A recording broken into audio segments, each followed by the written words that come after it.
I am on a shakedown hike in Henry Cove Camp. I'm going about 12 miles into Mississippi Lake and then 12 miles out the next day. And apparently there's supposed to be 2 very dangerous water crossings in the way. I am doubtful. So I have gone on this road before, I've done this trip before, and yeah, there was one kind of deeper one, but it wasn't very bad, and the other one wasn't a big deal at all. But the rangers were like really discouraging me, like, oh man, you really make sure you're walking upstream and probably can't pass it, and worst case scenario, it's okay if you camp there, don't cross it if you don't feel safe, blah blah blah, which I think is good advice, you know. But then I asked them, so like, how deep is the water? And they're like, oh, it's like calf deep.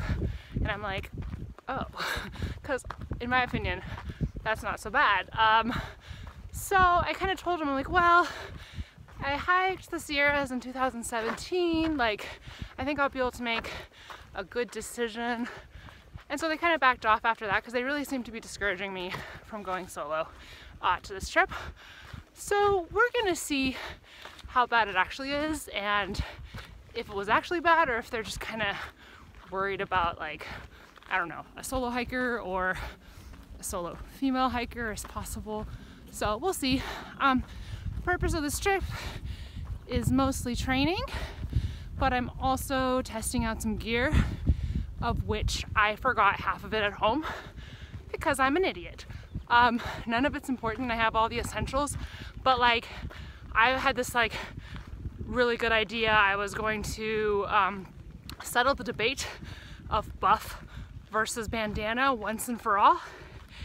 So I was going to use both of them like as much as possible and decide which one I like better.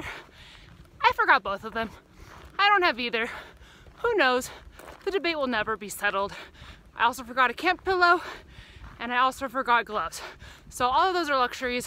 Don't really need any of them, but I don't know if I'm ever gonna bring them on the trip or not, because I didn't bring them, but I'll test out my other gear onwards. Okay, so one well-known thing about Henry Cove Park is that they are morally opposed - it's against their religion to have switchbacks. So instead, if you're going downhill, you're gonna go straight down. So yeah, let me show you. Straight ahead, and this is down. You still can't tell very well in the video, but anyways, suffice to say, it is very steep. It is a knee killer. I need to make small steps like this. On that note, check out my sick hiking shorts. I'm so excited. Yeah, I think if you're gonna wear something every day for multiple months, it should be something that makes you feel good. And these shorts make me feel good. I like how colorful they are, and I like that they have dinosaurs on them. However, I refuse to have a trail name of like dinos or something because clothing doesn't define me, so I refuse to have a name based on my clothing. This is what apparently counts as a big water crossing. I disagree, but we'll see. So I crossed like 15 yards upstream of the actual crossing just because I saw that it was super easy and I was like, I'll take it. But now I went to the actual part, and guys, it's just nothing. I mean, we'll see what the next one is, but it's like ankle high and extremely slow. So yeah. So I'm kind of really just hoping that it was way worse a few days ago and the rangers just were uninformed and hadn't seen it since then, because I really don't love how strongly they kind of discouraged me from doing any of the river crossings. Like, I am a confident solo backpacker overall. I mean, I don't love mountain lions, but like, other than that, like, I'm confident in myself. And I, like, the words were on my lips of like saying like, okay, do you suggest an easier route? Like, I was ready to switch my plans to something way easier just based on how they were talking about the river crossings, and clearly that was so far from necessary. And I don't know, I just worry about other solo hikers who maybe are doing it for the first time and want to try this thing, and it's scary, but they're gonna do it, and then totally being discouraged from doing it and doing something totally different. Like, I don't know, I don't love that. Here's the second crossing. I mean, there are knee-deep places, I guess, if you choose a poor path, but it's very slow. this is where I'm gonna eat lunch. I'm eating a sandwich that I put jalapeno artichoke dip in from Costco, and it is so good. I feel like I need to just chill here for a while because I'm making really good time, and if I get there too early, I'm just gonna be bored because I'm gonna be by myself. I did 5 miles in 2 hours, and that's including potty breaks and talking to people that I encountered and putting my jacket on and putting my jacket off and putting it on and finally putting it off for the last time. So yeah, I think I was probably hiking at 3 miles per hour and I'm feeling good, like nothing, no part of my body hurts. So I mean, we'll see how I feel in 7 more miles, but I think I might be getting ready for the PCT. It's feeling pretty good. There's gonna be a view, I can tell.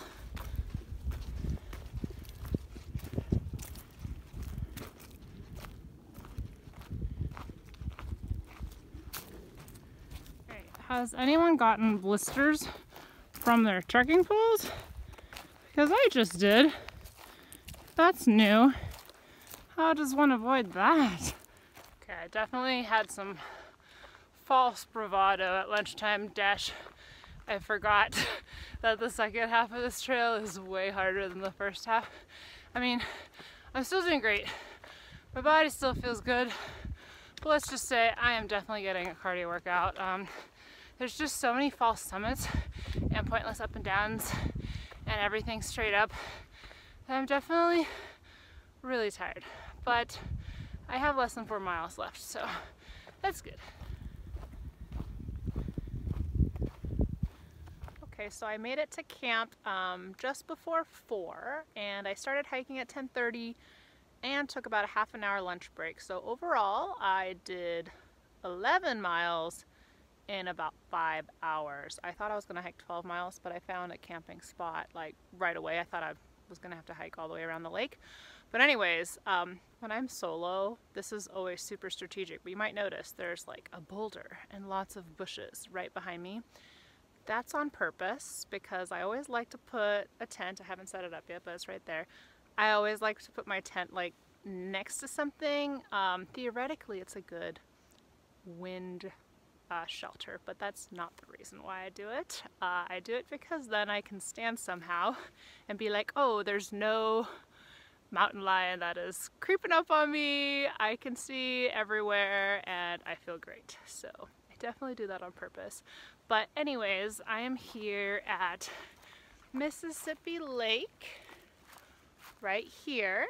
Yeah, and I'm pretty sure I am the only person here or even in the backcountry. I have seen no one since like 11 in the morning, and they were only hiking like 2 miles. So it's me out here. It was a good hike overall. My Achilles started hurting like when I had 200 yards left, so I did good, but it was the perfect distance. I also really learned how much my hiking gait makes a huge difference with my body. When I was going on the downhills, my knees were starting to kill me, and then I just like experimented with it and lengthened my stride, and it's like boom, gone, doesn't hurt anymore. So that's something to keep in mind if you've never thought about it before, that how you walk can totally give you problems and also take away your problems. Anyways, I'm gonna set up my tent now. So one bad thing is that I'm feeling super lightheaded. Every time I crouch down and then stand up again, I'm like blacking out in front of my eyes for a few seconds, which is not good. I think it means I have low blood pressure or something, but I also think I may be dehydrated because I haven't had to pee for like 5 hours. So that's probably less than ideal. So I'm running or walking to the lake outlet, and I'm gonna filter some more water. I mean, I hiked 11 miles and I drank 2 liters, and by now I've drunk 2.5, so like honestly I feel like that's enough. But I mean, I did sweat a lot, I guess. And I don't know, maybe I haven't eaten enough. I don't really know what the problem is, but I am lightheaded, which I don't love. But yeah, it's so pretty here. And I'm actually feeling fairly confident, even though I am totally alone here. I feel good, except for the lightheaded part. Guys, this is the cleanest bathroom I have seen in the backcountry ever. the floor, even though there's like smudges, is spotless. Like none of that is on the actual surface. There are 0 bugs, and the toilet has never been used before. Like there is no smell. Like I'm honestly considering like I should just sleep in the bathroom because it's a clean place and it has 4 walls, so I wouldn't have to be scared at all, and it would be warmer. I mean, I'm out here to camp, so I'm gonna camp. But if I ever get scared, like that thing is nice. Like it's my own little luxury cabin right by a lake. I wanted to do a Thrupack review while I'm out here and still have sunlight. So I got this fanny pack from Thrupack, and it's because I don't have any hip pockets on my Osprey Asia anymore. And I really like to access snacks. So I got this and I wanted to give a review. Overall, I really like it. It did take some getting used to. I put it on my fanny because it's a fanny pack, and I did not like that at all when I was walking. It worked better for me just to put it on one hip or slightly to the front, but I did really love how I could easily access things. I also like that it is a bigger one compartment rather than hip pockets that have 2. Let's see if I can do this with you. It's one compartment, but then there's smaller stuff. But I have like a ton of stuff in here, like tons of snacks. I ironically didn't eat very many, but I have pretty much anything I would possibly want or need just during the day that I can fit in here. It also has an extra little tiny outside pocket, which was super convenient for my phone. And yeah, I like it. It does get some getting used to, and I don't think it's for everyone, just because not everyone's gonna like an extra thing kind of hanging off their waist, and it did take me some getting used to. Like in the beginning, I was like, I don't know how I feel about this, but then I sort of forgot about it, and then I really liked it. And right now at camp, I'm just wearing it around camp, and I'm really liking that because now I just have some snacks on the go, and I have like all the necessities that I could need around camp, and I don't have to keep going back to my bag. So that's pretty cool. Very pretty. Good morning. It is 7:30 a.m. and I just started hiking. This is earlier than I was anticipating heading out, but I didn't sleep very well, so I figured I would just get going. Mostly I just was a really light sleeper. I would sleep 2 hours, be up for half an hour, sleep an hour, be up for half an hour.